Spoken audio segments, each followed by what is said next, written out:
అందరికీ నమస్తే అండి. ఆంధ్రప్రదేశ్ రాష్ట్రంలో స్థానిక సంస్థల ఎన్నికలకు నిర్వహణకు సంబంధించి ఎన్నికల కమిషన్ సిద్ధమవుతోంది. ఈ మేరకు నిన్న కీలకమైన ఆదేశాలు ఎన్నికల కమిషన్ నుంచి ఆయా విభాగాల ఉన్నతాధికారులకు వెళ్ళాయన్నమాట.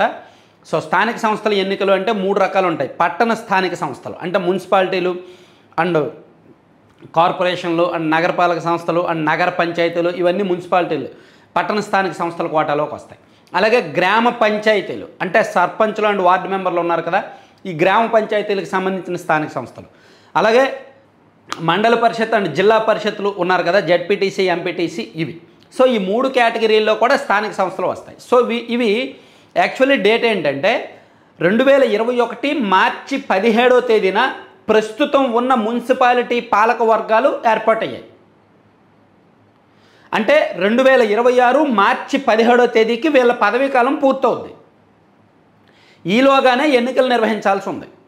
అంటే ఈ ఎన్నికలు మార్చి 2026లో నిర్వహించవచ్చు, కానీ ఒక 2 నెలల ముందే జనవరి 2026లో నిర్వహించడానికి ఎన్నికల కమిషన్ సిద్ధమవుతోంది.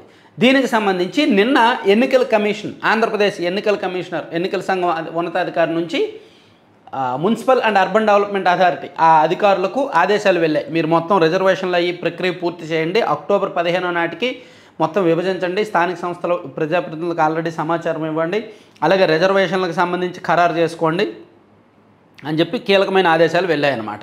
ఇక పంచాయతీల స్థానిక సంస్థలు అంటే ఈ సర్పంచులు అండ్ వార్డు మెంబర్ల ఎన్నికకు సంబంధించి ఒక ఉత్తర్వు ఏమిటంటే, యాక్చువల్లీ ప్రజెంట్ ఇప్పుడు ఉన్న సర్పంచుల పదవీ కాలం 2026 ఏప్రిల్ 2వ తేదీతో ముగియబోతోంది.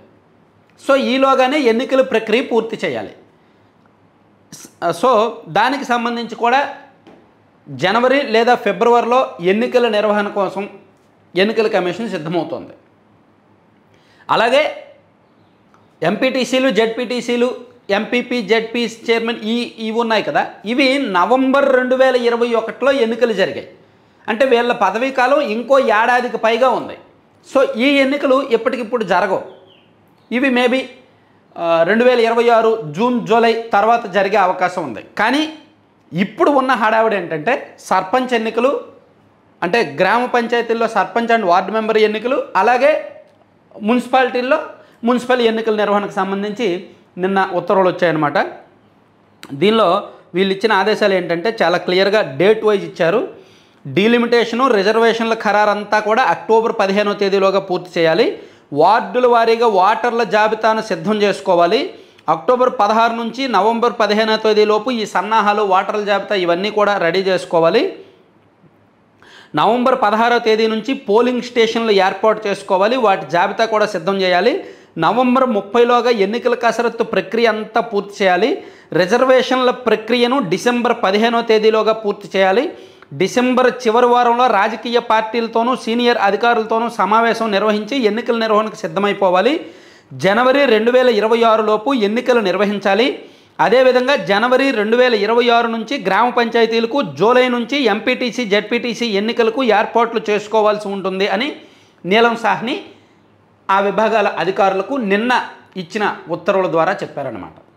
సో ఒక స్పష్టమైన విషయం ఏమిటంటే, మార్చిలో జరగాల్సిన మున్సిపల్ ఎన్నికలు జనవరిలో జరుగుతాయి, ఏప్రిల్లో జరగాల్సిన గ్రామ పంచాయతీ ఎన్నికలు కూడా జనవరి, ఫిబ్రవరిలో జరుగుతాయి, నవంబర్లో జరగాల్సిన జెడ్పీటీసీ, ఎంపీటీసీ ఎన్నికలేమో జూలై లేదా ఆగస్టులో జరుగుతాయి.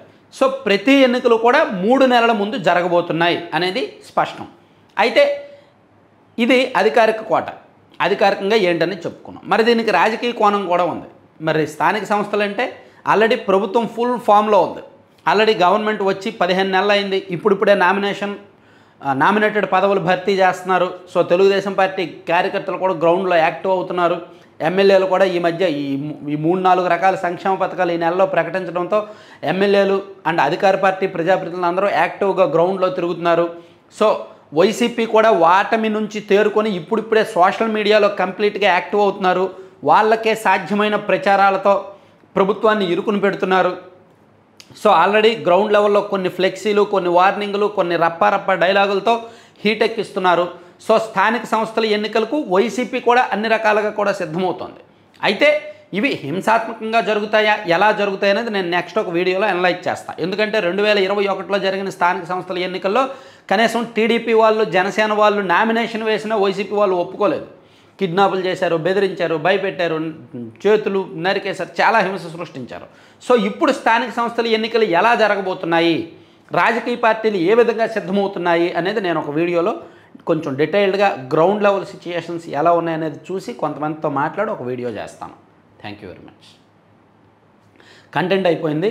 కంటెంట్కి సంబంధం లేకుండా ఒక ఇంపార్టెంట్ అడ్వర్టైజ్మెంట్ అండి. నేను ఎందుకు ఈ లడ్డూ పళ్ళెంని ప్రమోట్ చేస్తున్నానంటే ఇది purely organic and healthy based ఇంగ్రీడియంట్స్తో మాత్రమే తయారు చేస్తున్నారు.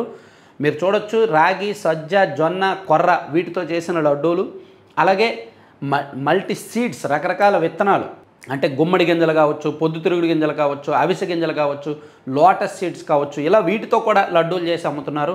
అలాగే డ్రై ఫ్రూట్స్, పిస్తా, బాదం అండ్ జీడిపప్పు, వీటితో పాటు సాధారణ గోధుమ లడ్డు, రవ్వ లడ్డు అవి కూడా ఉంటాయి. సో వీలైతే మీరు ఈ వెబ్సైట్ laddupallam.com అనే వెబ్సైట్ విజిట్ చేయండి. 15% ఆఫర్స్ ఉన్నాయి, ఇమీడియట్గా బుక్ చేయండి. లేదా 9997839994 ఆ నెంబర్కి కాల్ చేయండి. మీకు ఏం కావాలో ఆర్డర్ పెట్టుకోండి, 15% ఆఫర్స్ ఉంటాయి. అలాగే ప్రోటీన్ పౌడర్స్ ఉన్నాయి వీళ్ళ దగ్గర.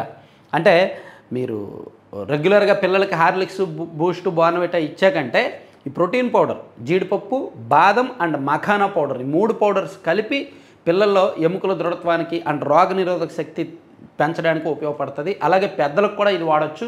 అలాగే పెద్దలు షుగర్ పేషెంట్స్ ఎవరైనా పాలల్లో కలుపుకోవడానికి డ్రై డేట్స్ పౌడర్ ఉంది. అంటే ఖర్జూరాలు ఎండబెట్టి డ్రై డేట్స్ పౌడర్ చేస్తారనమాట. అది కూడా పెద్దలకు, డయాబెటిక్ పేషెంట్లకు చాలా ఉపయోగపడుతుంది. సో అది కూడా బుక్ చేసుకోండి. ఆఫర్స్ ఉన్నాయి, వాడుకోవచ్చు. Thank you.